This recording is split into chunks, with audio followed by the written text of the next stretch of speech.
हरे जब विजय प्राप्ति के लिए श्री राम जी ने इस व्रत का पालन किया तो आप क्यों नहीं कर रहे? इंसान की बिसात ही क्या।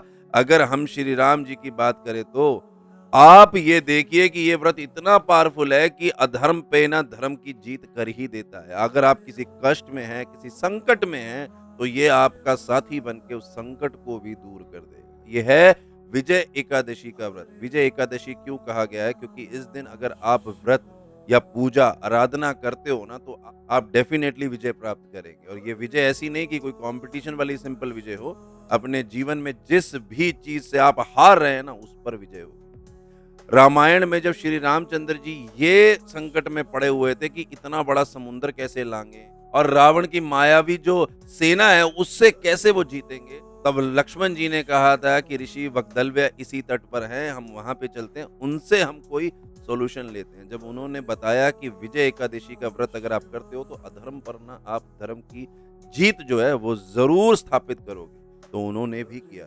इसी तरीके से महाभारत में श्री कृष्ण जी ने भी युधिष्ठिर को इस व्रत के बारे में बताया, जिससे कि पाप की क्षति होती है, अधर्म पर धर्म का विजय पताका लहराता है और मोक्ष की भी प्राप्ति होती है। तो अगर ये दोनों कथनों को हम समझें तो हम कह सकते हैं कि ये विजय एकादशी कोई आम एकादशी नहीं।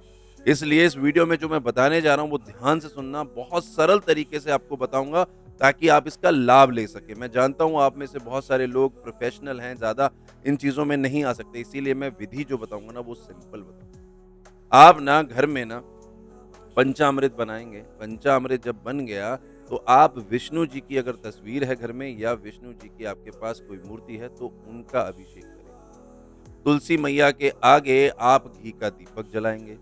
मंत्र ओम श्री विष्णवे नमः का 108 बार जप करेंगे या फिर किसी भी विष्णु मंत्र का 108 बार जप करेंगे या फिर विष्णु सहस्त्र नाम सुबह और शाम 2 बार आप पढ़ लेंगे। अभिषेक के बाद ना ये ध्यान से सुनना, अभिषेक के बाद ना कम से कम 9 मिनट मौन रहना है, आंखें बंद करनी है और जिस संकट से आप हार रहे हैं ना, उस संकट पर विजय प्राप्त करने के लिए ना आप आराधना अपनी अर्जी लगाना है मन के अंदर ही और उस सीन को आप अपने ही मन में देखना कि आप उसको जीत रहे हो। और ये करने के पश्चात उसको एक कागज पर लिखकर विष्णु भगवान जी के चरणों में रख दीजिएगा और पूरे 1 साल अगली विजय एकादशी से पहले आप उसको खोलिएगा नहीं।